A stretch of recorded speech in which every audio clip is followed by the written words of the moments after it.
इन दिनों बहुत तेज़ी से ये चला कि पिछले कुछ दशकों में ऐसे कानून बने जो टोटली बायस थे, उनकी चर्चा धीरे धीरे होती है। अभी जैसे चला कि वक्फ बोर्ड का एक कानून, उसमें वक्फ को ज़रूरत से ज़्यादा अधिकार दिए गए। उससे पहले मंदिरों से रिलेटेड एक कानून था, उसकी भी अलग अलग तरह से व्याख्या होती रही। अगर आप सिर्फ वक्फ से शुरू करें, वक्फ को आप तो बहुत अच्छे से जानते हैं, कुछ मैटर्स भी आपके पास आए होंगे। दिल्ली के अंदर हम हाल फिलहाल डिस्ट्रिक्ट डियर पार्क का भी एक मामला चल रहा है, जहां पर ऐसी कुछ कोशिशें और हो रही हैं। महरौली के भी कुछ केसेस हैं। वक्फ बोर्ड, आपको लगता है वक्फ बोर्ड वाला जो कानून है वो बहुत ही मतलब जिसको कहते हैं कि एक तरफा झुका हुआ है, एक मज़हब को ज़्यादा डेडिकेटेड है, बाकी की उसमें बाकी के साथ शायद इंसाफ नहीं है, न्याय नहीं है? देखिए, अगर संसद वक्फ बोर्ड का कानून बनाते हुए सभी धर्मों के लिए एक ऐसा ही कानून बना देती, तब ये एक अत्यंत उचित और सही कदम होता कि देखिए सभी धर्मों के लिए एक जैसा कानून लाए, क्योंकि ये धर्म आधारित कानून है।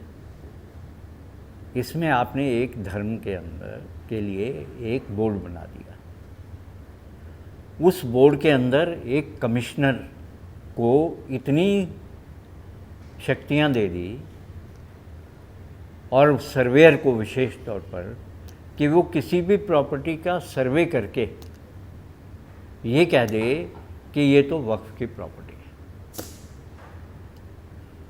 तो जिसको भी आप शक्ति दोगे इतनी, उसका दुरुपयोग होगा ही होगा। ये दुरुपयोग का मामला है, और कानूनों का दुरुपयोग एक बड़ी साधारण सी चीज़ है। भारत में कानून हो सकता है कि दुरुपयोग को ध्यान में रख के ना बनाया गया, ये सोच के बनाया गया हो कि जो दान की संपत्ति है वो जो है एक जगह होनी चाहिए, उसका ठीक से मैनेजमेंट होना चाहिए, उसका समाज के लिए सही उपयोग होना चाहिए।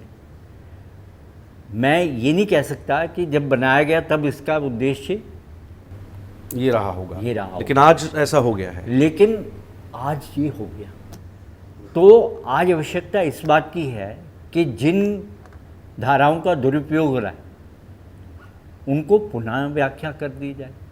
संसद या अदालतें अगर ऐसी धाराएं जो संविधान के खिलाफ हैं, या जो राइट टू इक्वलिटी के ऑफेंड करती हैं, या जो इतना अधिक अनलिमिटेड अधिकार दे देती हैं किसी सर्वेयर को कि वो गांव के गांव और मंदिर के मंदिर, 1500 साल पुरानी स्थापत्य कला के मंदिर और गांव वक्फ की प्रॉपर्टी घोषित कर दे, पहले तो ऐसे व्यक्ति के खिलाफ क्रिमिनल केस होना चाहिए। लेकिन ये भी प्रावधान है उस कानून में कि किसी भी रिकमेंडेशन के कारण किसी के खिलाफ कोई केस नहीं चलेगा। रास्ता रेमेडी सारी बंद कर दी। हाँ, कि आपने रिकमेंड कर दिया, आपने जानबूझ के गलत रिकमेंड किया, लेकिन आप पर केस नहीं चलेगा। आप पर केस नहीं चलेगा, तो आप तो साफ बरी हैं। और आप इस शक्ति के अंदर क्या कर रहे हैं, क्या नहीं कर रहे हैं, किसको अपनी पैतृक संपत्ति से बेदखल करके उसको वक्फ बना रहे हैं, किसको साथ मिल कर के 4 मजार बनवा करके उसको वक्फ की प्रॉपर्टी घोषित करवा रहे हैं, कहाँ किसी को कह के जाओ तुम एक कब्र कर दो, जंगल साफ करके जंगल को ही वक्फ की प्रॉपर्टी बना दें।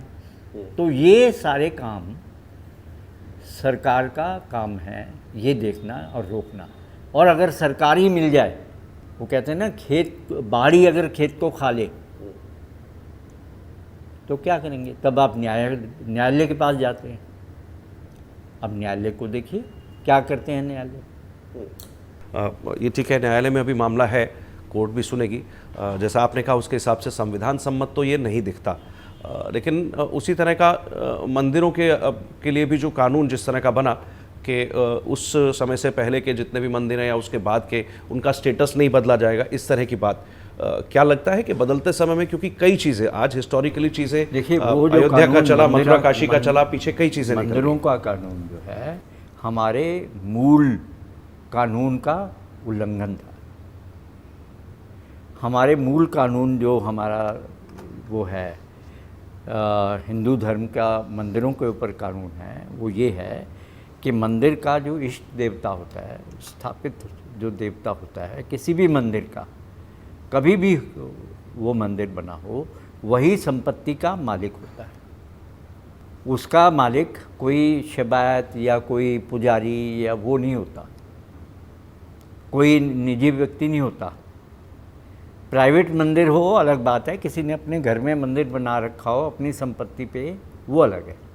लेकिन जो पब्लिक के मंदिर होते हैं जिसके अंदर आम आदमी जाके पूजा करता है, वहाँ का जो अधिष्ठाता देवता होता है, मान लो शिव का मंदिर है तो लॉर्ड शिव वो उस मंदिर के मालिक, उसकी संपत्ति के मालिक, वहाँ के सारी कलेक्शन के मालिक माने जाते हैं। अब हमारे ये कानून बना करके आपने उन सबको बेदखल कर दिया, किस हद पे?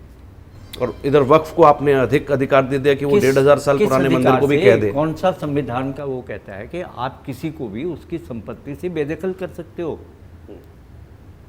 वो भी बिना मुआवजे के? मान लीजिए एक मंदिर है, उसको तोड़कर किसी ने मस्जिद बना दी, तोड़ देने से वो स्थान मस्जिद का नहीं हो जाता, वो स्थान उस देवता का ही रहेगा क्योंकि उसकी संपत्ति है। कोई आकर के अनधिकार आपके घर में घुस जाए तो वो उसका मालिक नहीं बन जाता। यहाँ इन्होंने ये कानून बना करके वो सारे एनक्रोचर्स, वो सारे लुटेरे डाकू जिन्होंने भारत के मंदिरों को तोड़ा, कब्जा कर लिया, उन सबको उसका मालिक बना दिया, जो भारत के मूल कानून से, मूल संस्कृति की का उल्लंघन है। और भारत का संविधान भारत को लोगों को दिए हुए नैसर्गिक अधिकारों का किस रक्षा करता है। पूजा का अधिकार भी नैसर्गिक अधिकार है और भारत के लोगों का वहाँ हर उस स्थान पर पूजा का अधिकार, उस स्थान को उस देवता का स्थान मानना नैसर्गिक अधिकार है। तो ये कानून तो सरासर गलत बना, जो जिसने भारत के मंदिरों को वो कर दिया।